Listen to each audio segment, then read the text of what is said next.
to talk about AI, not just the Mag 7, but more than the Mag 7. How about the 15? We got to talk about this. We have a whole thing set up for you. Shay Boloor is with us, Chief Market Strategist at Futurum Equities. Thank you so much for being with us. There's been a lot of excitement around the Mag 7 names. We're back to new highs on Wall Street. Some of your big picture thoughts. Yeah, I think that the market is front-running the inevitability of what the Fed is going to do in Q4, which is cutting rates. This morning, you're seeing the small caps outperforming the big cap names because I believe there's a 90+% chance now in September that the rate cuts are going to actually happen.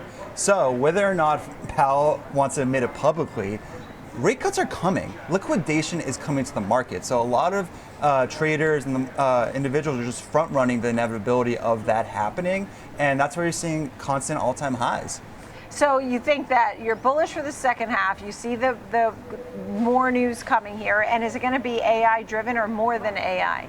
Listen, AI is the main event. That is what's going to be driving the risk on trade that we at Futurum are bullish on in the second half of this year, where you have someone like Zuckerberg who will be throwing $20 billion just to attract the talents to be in-house right now, to have this like acceleration in our AI race. So I do think that you're seeing these hyperscalers throw billions of dollars at just FTEs, that in the next couple of years, we believe that there's going to be a couple $1 trillion of spend that's happening in AI infrastructure. So knowing that we just got the gut check recently that even when there's a paralysis in business spending, there's geopolitical tensions, AI was a safety blanket. So I think that was a pulse check on the durability of this bull market rally. And that's where you're seeing a V-shaped recovery and an all-time high within like 2 months of, I think we're in a bear market just like in beginning of April.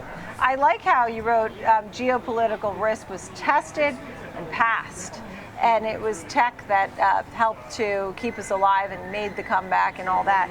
You also have the Futurum 15 here that I was looking at. Yeah. This is something. I mean, what are you telling me, that some of these names are going to highs? Yeah, I believe all the attention right now is being at the Mag 7 names. It's totally standard where the first wave of any revolution is towards the infrastructure. So right now it's a hardware, compute. Back then, .com era, it was all about the structural arteries of the internet. So the IBMs, the Verizons, AT&T, they caught the initial bids. But what was the hidden gems of that era? It was the online marketplaces that were built on top of these structural arteries. So the Googles and Amazons, that was the golden gooses of that era. AI is following the same similar lineage. So I think right now all the attention is on the hardware players, Mag 7. But this next stage of AI isn't going to be about who builds the biggest models. It's who can orchestrate the greatest outcomes at scale. And that's where you're seeing the Palantirs out there. You're seeing the CrowdStrikes, the Cloudflares. Like, these names are expensive, but they're consistently hitting new highs because the AI tsunami that's coming, they're safe from it. So the market's willing to pay a premium knowing that these are the stage 2 AI winners. Do you buy all the names? I mean, first of all, you have to make an index of just these names. Do you buy all the names? It's like a horse race when you hope one just goes crazy and you make some big win that covers all your costs.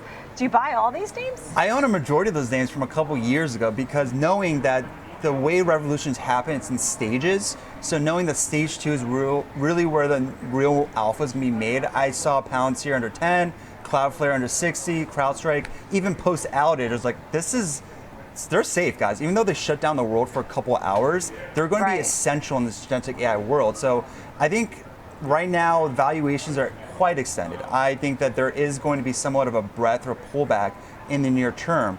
But don't confuse that breadth for a potential correction, because I do think once we get, I don't know, maybe a couple percentage pullback, I am going to be a net buyer entering the second half of this year because we got a perfect storm set up where Powell is, whether he admits it or not, will be cutting rates.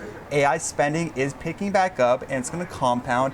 And that geopolitical risk that you said that got tested and passed that I mentioned, if you told me a couple months, just when we started this year, that we were able to attack Iran without the market crashing, oil spiking, and we're hitting all-time highs, I'm like, you'd be crazy. But that just proves the durability of this bull market, that we're in the early innings of it and it's nowhere close to being finished. And then names like Tesla, which sold off recently. Today got a pop, but is that a name you like or not necessarily?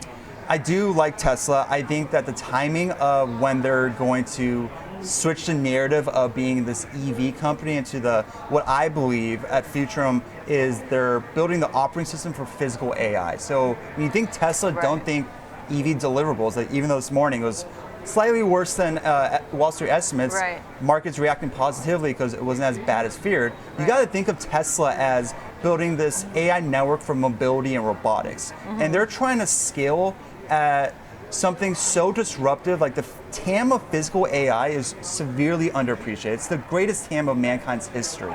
So if there is a disruptor in that space, it's Tesla, and if they can conquer it, which again, Elon has been shooting 100% on all his conquests, buying it at an under $2 trillion market cap is screaming opportunity. The timing of that inevitability is the question, but I do believe Optimus is real, it's happening. I do believe autonomy is here, it's happening.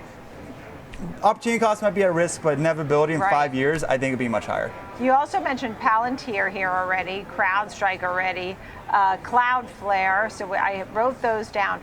Axon, what's this about?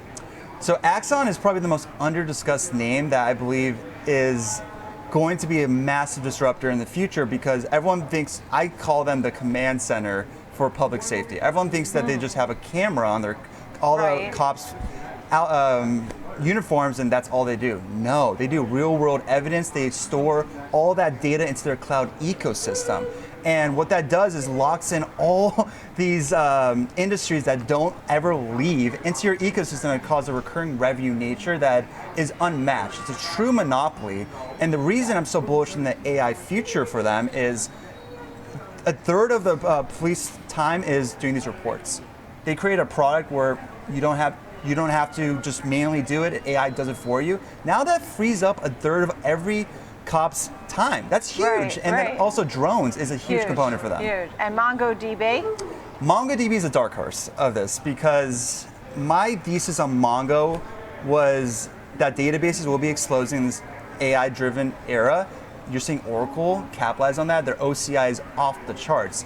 I thought Mongo would have a place in that because of the pure demand right now in business banking for AI. They're not really catching up yet, but last quarter was the first time Atlas had a re-acceleration on growth in 3 years. That can't be discounted. So although the stock price looks like it's pulling back a bit, I do think that their consumption model, which is prone to business banking paralysis, which is what they experienced the past couple months due to the tariffs, I think this is a rebound story that if they follow suit of what OCI is and Oracle, this could be one of the biggest movers in the next 6 months. I like this sort of bullseye shaped thing that you have here and how you guys came up with these 15 names. You have the control layer, the operating layer, the expansion layer. Very interesting. How many people were involved in putting this together, and what were some of the parameters of making the Futurum 15? So it was a whole lot of FT to come up with that list, because it was a ton of great research that we got from Futurum. And the primary driver of who we allocated those lanes is this Airometer score. At Futurum, we want to provide air to retail.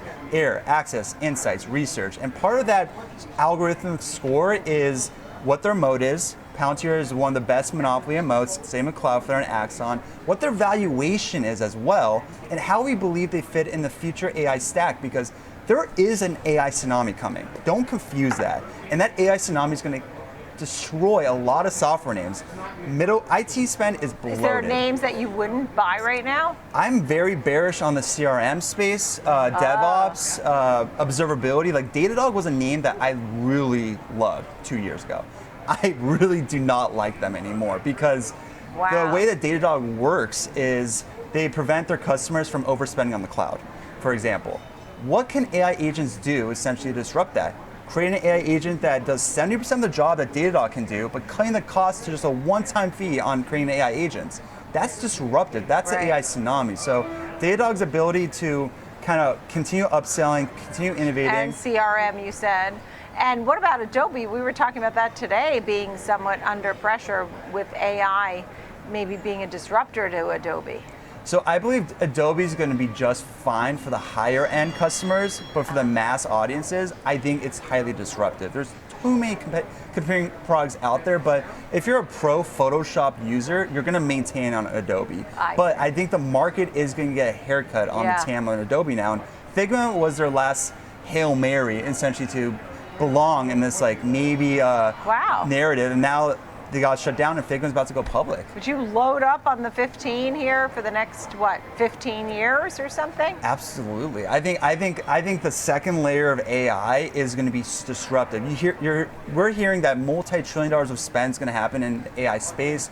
Jensen just referenced a couple weeks ago, $100 trillion is going to be spent on AI infrastructure over the course of this revolution. So I think that right now the valuations are quite extended, but there is going to be a reacceleration once we hit that second wave of AI, which has not happened yet, because the AI agents I'm referencing, the ChatGPT moment has not happened for that phase yet. Once it does, I think it's going to reaccelerate the specific data infrastructure names that are going to show that they're not going to survive but thrive.